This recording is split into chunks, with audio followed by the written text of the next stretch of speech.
The world is running out of chocolate. At least that's what huge companies like Mars Incorporated are saying. In fact, if you look at the numbers, it's pretty shocking. Last year, the world ate roughly 70,000 metric tons more cocoa than it produced. And then if you fast forward to 2020, the numbers are even more jarring. The two major chocolate makers warned that the number could swell to 1 million metric tons, a more than 14-fold increase. And then by 2030, they think the deficit could reach 2 million metric tons. Okay, so that's a huge issue. There are different causes for the cocoa shortage. As you can imagine, climate has a lot to do with it. There's also decreased production due to dry weather in the West and increased popularity of dark chocolate. That's leading to the rise in consumption and the lack of production. Okay, so it's a bit of an issue. Of course, we're all very concerned about this because chocolate is one of the things that competes with really good sex, right? So what are you going to do if chocolate's gone? Like, are you only going to rely on sex? It's going to be a disaster. Sandra Daugherty, as the sex nerd on the panel today, make your point. I'm scared, Anna. I'm real scared. This is an important thing. I think we finally solved how to get people involved with fixing climate change. Oh, it's my point. I mean, seriously. Oh, she took my point. Oh, no. It truly, I mean, this is, I care. It's kind of like when tote bags became real fashionable looking and you're like, oh, I look really cool with my tote bag. Suddenly everyone was going green, you know? It's like chocolate. This is, I mean, we're talking mental health issues, right? We're talking about loneliness. I mean, carob is okay. But it's not chocolate. And I don't want to cut my chocolate like cocaine. Like, we're not putting baby powder in our chocolate, okay? So we need to fix this. Absolutely. You make the best point. Francis, I don't know if you can compete with that. Go ahead. If only Al Gore knew. Like, he should have just handed out, like, chocolate bars to everyone before Terrible he gave chocolate bars. Yeah, but give out good chocolate bars before he gave his, like, his speech, and then he just walked around and took them all away from everyone before they started eating it. And then he'd be like, you know what? I love it. That's what's happening with global warming. And people are like, you mother.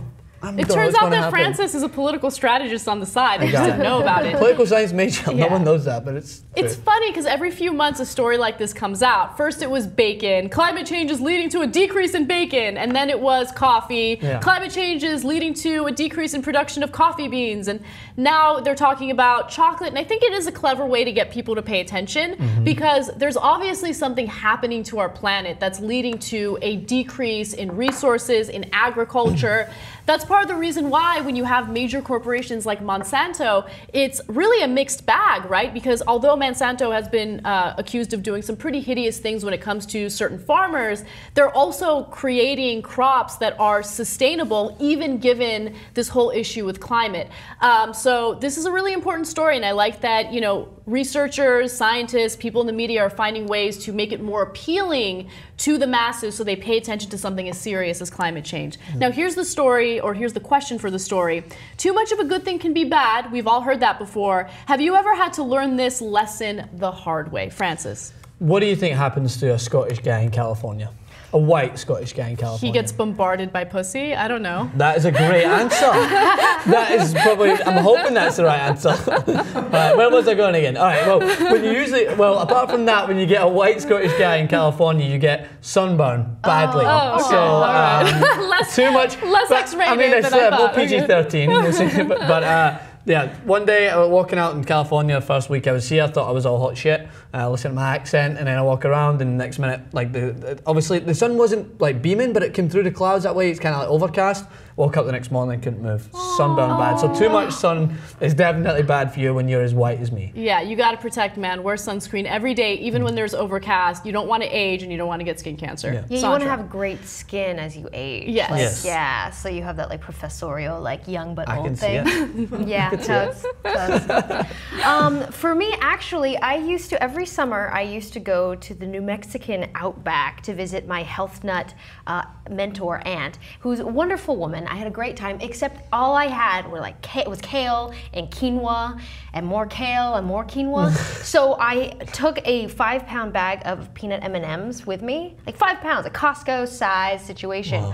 By 3 weeks in, I couldn't eat chocolate for months. Like I was disgusted by it. But now I know. I know. Too much of a good thing is a bad thing. You just got to pace yourself a little bit. Also, it's kind of low quality. You're probably responsible for half of the problem here with chocolate because you took 5 pounds of it to this retreat. Don't say that. Okay, so I learned this the hard way when I was in 10th grade. I love Nutella. Nutella is like one of my biggest weaknesses. I can literally sit down and eat it with a spoon. I don't need bread. I don't need a banana. I don't need anything. I don't need a freaking crepe. Just give me the Nutella, right? Yeah. So in 10th grade, I would come home from school every day and I would just like raid the Nutella, inventory we had in the kitchen, right?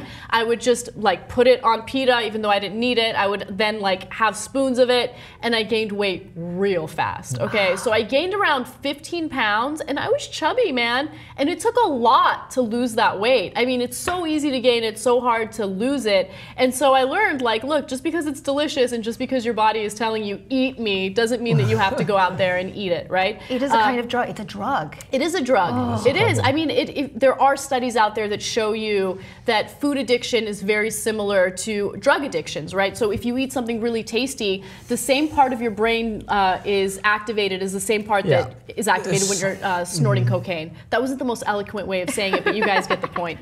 Anyway, tell us how you learned this lesson the hard way. We love reading your stories. Comment in the section below. We'll see you guys soon.